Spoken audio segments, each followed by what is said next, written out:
the early 1970s, Cathy Rush becomes the basketball coach at a tiny all-girls Catholic college. Girls' locker room? Right through there, a door marked ladies' room. Though the school has no gym and no uniforms, Cathy commits herself to building a team from scratch. 1, 2, 3! With sheer determination, she inspires her team to reach for their first national championship in Mighty Max. We've all just seen it. Liz, what did you think of it? Well, I was really looking forward to seeing it, and I was pretty disappointed. I thought that it was based on a really inspirational true story, but the execution was really devoid of drama. The saddest part of the movie is a girl who breaks up with her boyfriend, and our protagonist, Cathy Rush, explains to her that she should stop tying up her identity with her boyfriend and tie it to the basketball team. And I didn't really think that was a moral that needed to be pushed to the forefront for little girls to hear about. We've got girls' Catholic school basketball happening in 1971, and the politics associated with that are just hollowed out. So we've got second-wave feminism. This is the period of time that it's supposed to be depicting, yet you have no sense of any of that kind of conflict about what it means to be a Catholic school girl athlete in 1971. If it got more dramatic and I think there was more at stake, then the highs would have been higher, and then there would have been more of an arc for our characters to go through. Absolutely. But unfortunately, you don't learn about the characters, they're just archetypes. Who here thinks that Jen's lipstick is a good color for her? Come on, anybody? Look at her. Cute girl, olive skin, beautiful smile, and street corner lipstick. Trust.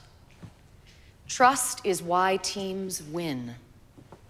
And if you can't trust your teammate to tell you your lipstick is wrong, you can't trust your teammate to call it a backdoor screen. And we don't get to know any of the nuns either. Not really. I mean, come on.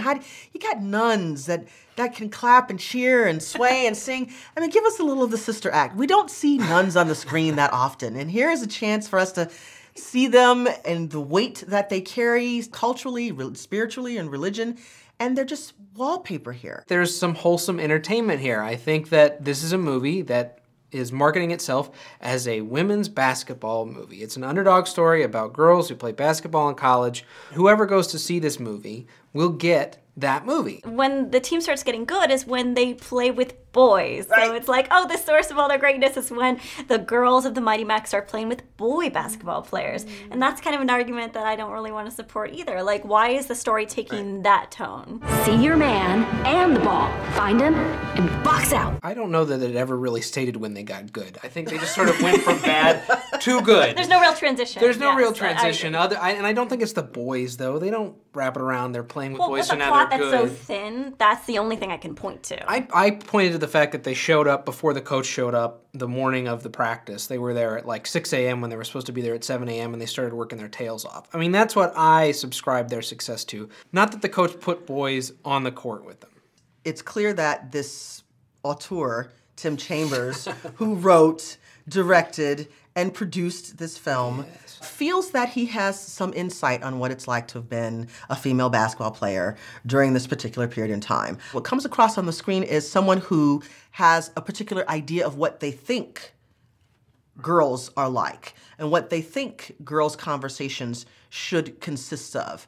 Right, and you look at a specific scene, there's our character of the poor girl. She comes to the photo shoot of the team, and the rest of the team pitches in and gives her a dress and combs her hair, and oh, we're so glad we prettied up our ugly player. And like, that's what it means to be a team. Yeah, that's what it's about being a basketball player. It's all about beauty. It does not go into these women at all. It doesn't go into them as females. It also doesn't really go into them as Catholics. It doesn't commit to its faith. They have dialogue where they say, who approved this uniform? Adam and Eve? This stuff around here is like gold. And then someone says frankincense and myrrh. That's the dialogue that identify these women as being Catholic. Wow. It doesn't work that way. But I do think it's nice to see in this day and age a movie that depicts the Catholic Church in a way that's not completely demeaning. Everything we see today is like deliver us from evil. It's all about the pedophilia. This movie depicts the church in a way that it's an embracing place. It would have been great to see the girls pray. They have a moment where the assistant coach has them take a knee, and then they cut right after she was going to pray with them. That's right. Yeah. It avoids religion. There are some good actors in this movie. Carla Gugino, who's generally in supporting roles, gets the lead role here. She does a fine job with not great writing and some poor dialogue, and I think you could say that with just about any of the actors in this movie. It really was a waste of Ellen Burstyn. She's a fantastic actress, and her character's really not written. This is our last ball. Please, don't lose it.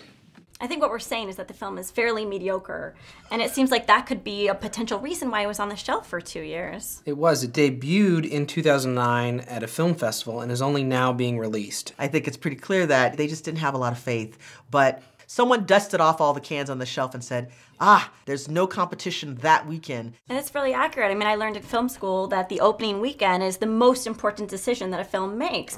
And I think this weekend is probably a very smart opening weekend date for the Mighty Max. Well, it appears we have reached the end of regulation on the Mighty Max discussion, and I think it's time to take it to a vote. Okay. Grab your tickets.